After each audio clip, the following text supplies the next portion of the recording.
nung time po kasi na sinulat namin yung song, parang andun po yung peak ng mga Lola Amor, yung Raining in Manila. Ano po ba iba?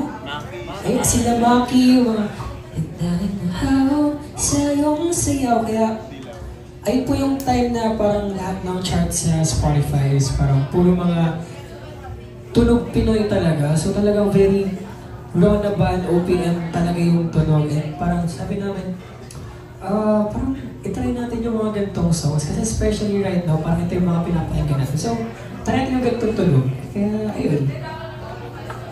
Parang as a group rin po nung time na yun, parang we were also reassessing the type of music that we want to put out there po. And na-realize namin na ito yung mga tipo na kanta na gusto namin na pinapakinggan as friends also outside of work. So, ayun po, we wanted to try out something different naman for yes memory. Saka matagal na po namin actually na record yung song na to. Pero, I think nagtaon na ba? More than a year na din po siya namin nagawa. Tapos yun, ito na din po namin. If you can share with us, paano yung naging collaboration nyo with Yeng? Like yung sa lyrics, meron ba kayo doon parang binigay ng mga ano? Or ihatid na yun? Yung story niyan, nabuo namin yung kanta, nasa band studio lang kami sa office. Tapos kami tatlo, yung parang we thought of a song, tapos yung top line lang kami. The moment na nabuo namin siya, parang there was a time si Miss Yeng visited the office. Tapos parang nag-segue lang talaga na, may paparinig kaming kanta sa inyo, we perform it to her. Tapos yung hook kasi ng kantang yun, parang nag-recall sa kanya. Tapos parang it motivated her to produce it kasi parang even her husband, si Kuya Yan, nagustuhan niya, parang kahit ano daw, nagda-drive siya, parang palagi yung naririnig sa may recall sa kanya.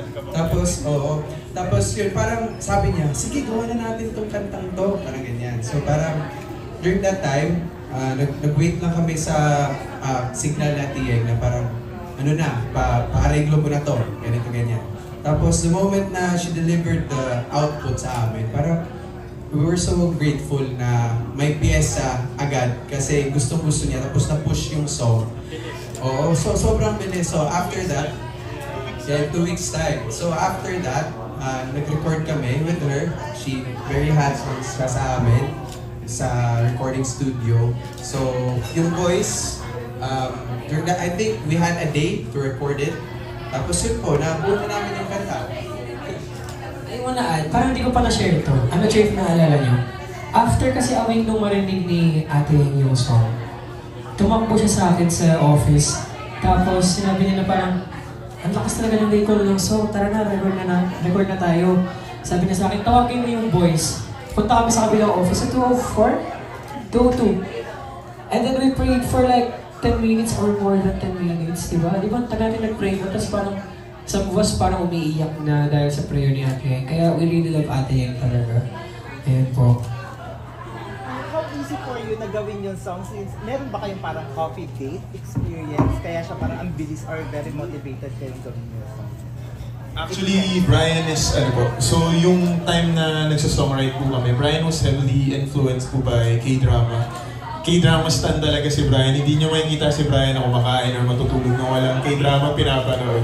So he's heavily influenced and fixated towards that. Na we sort of applied it sa Coffee Date, the way he wrote the song, yung vibe ng song. Kasi po, for Coffee Date, we just wanted it to be very light. And, you know, yung mga naging siguro namin mga experiences when it comes to dating or meeting people, parang we try to apply some of it. But at the same time, most priority namin is maging relatable siya sa mga makikinig po ng kanta.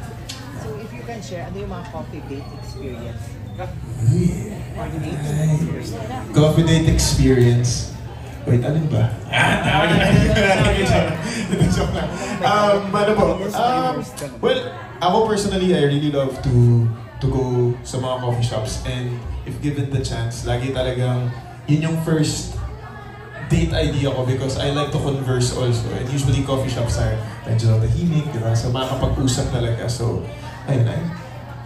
Yun talaga, nakakapag-connect ka kasi talaga. Si RC.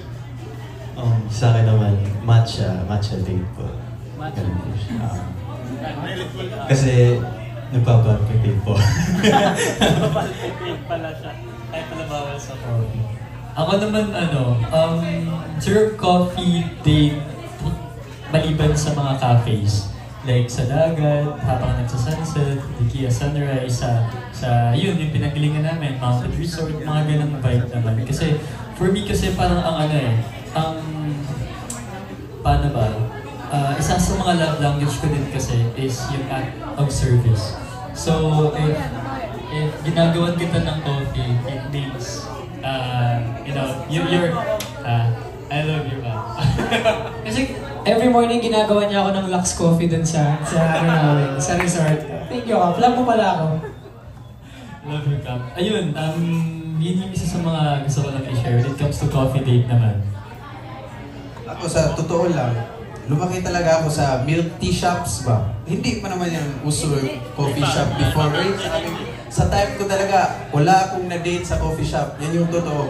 Pero nung nasa Manila ako, siguro yung pinaka-common ground namin, saan tayo mag-meet up? Ito, sa Kapihan. Parang, honestly, wala pa akong memorable date na with a certain person sa coffee shop. Yan yung totoo. Pero sa mga kagrupo ko, meron sobrang dami with my friends, with my family. Kaya na-learn ko na yung coffee date nga, sobrang, anong tawag dyan, yung parang saan gusto punta? Kapihan. Yan. Kaya yun siguro yung reason bakit na nakambyuhan namin yung kantang to na kasi kahit kami nakaka-relate din kami dun sa song. Kaya din siguro parang ang gaan ng pagkakatanggap namin ng song. Kasi kahit kami nakaka-relate kami sa bawat verses and bawat lines ng song. Salamat sa mga coffee shops na madami. Kasi madami nang nagdi-date ngayon. Salamat po. Ako, to be honest, kahit ako yung nakaisip ng coffee date na title eh. Pero, ayoko talaga mag-coffee date lately. Kasi parang hindi pa talaga ako in sa relationship right now eh. So, medyo chill muna ako mag-isa. Pero ang lakas ng loob ko mag-aya ng coffee date. Pero never ako nag-push through. Oo nga. Kasi, what if mag-work out after nung first coffee date? Kaya ngayon, di natin sure, kaya nga nag-aaya na kami, tara na, kailan kami pwede. Yeah. So, ayun yung recent story ko sa coffee dates. So, sino, Brian, gusto mong ayain for a coffee date? Right now? Bukod sa akin. I won't say Bukod sa kanya. Wala sila lang. Celebrity? Lalayo pa ba ako? RC Condor! Joke. Celebrity. No joke, pero honestly, gusto ko lang din talaga kasama ngayon yung boys. Kasi, after ng release nitong song na Coffee Date, parang, grabe yung alignment namin eh. So parang, sila yung gusto ko mag-date kasi ang dami namin natatapos na gagawa. Kaya mas gusto ko ngayon na sila na lang muna kasama ko. Ba? Parang ayaw nila, okay. Joke lang. Hindi ka muna mag-focus. Sa kanila, dito muna sa work. Yan. Ay, isa-isa po? Ay, gusto nyo ayain for a coffee date? Ako po, sobrang na-enjoy po ako nag-stream sa vlog ni Gio, yung Ong Fam ko. Siguro po, pag makipag-upuan po ako sa isang dining table, tapos magkape kami, mga Ong family, makipagkape talaga ako sa kanila po. Sobrang na-enjoy ko yung mga vlogs nila. Tsaka siguro ang daming kwentuhan kapag nagkakape. So, sila po. Kinsaman na layo ka. Layo. Saan? Hindi kanina, nasagot ka din kasi. Nasagot ka na kanina. And then, si Ate eh, kasi gusto ko siyang pasalamatan. Kasi nga, ang laking bagay sa amin. Kumbaga pa, ang laking buhay na nabigay sa amin ulit nung naramdaman namin na pinagkakatiwalaan niya kami. Kasi for me, I can say na parang that was one of the kaya ko to.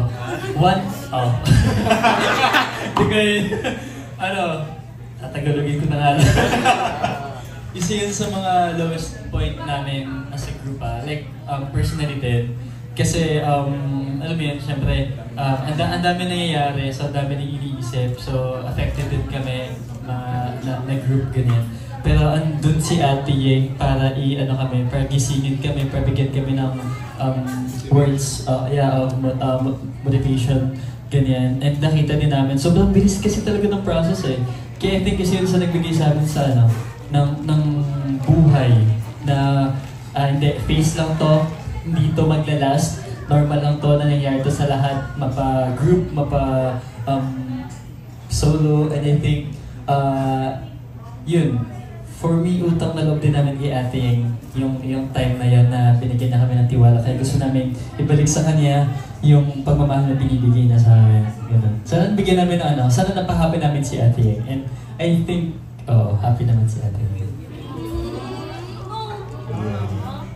Ako, introvert talaga ako, pero I'll try to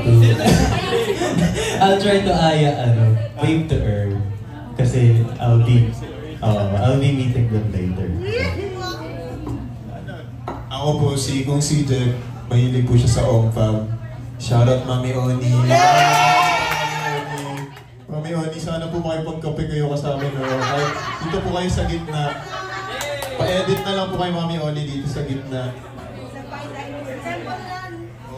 Temple run kami sa fine dining. Pero sobrang, on a serious note, sobrang po kasi sobrang happy feel namin sa talaga nagsisendan kami isa-isa ng mga videos ni Mami. Mami Oni, if you're watching this po, kape naman po tayo Mami Oni. Yan mga 143 yung favorite rin na si Mami Oni. Yun pa. Thank you.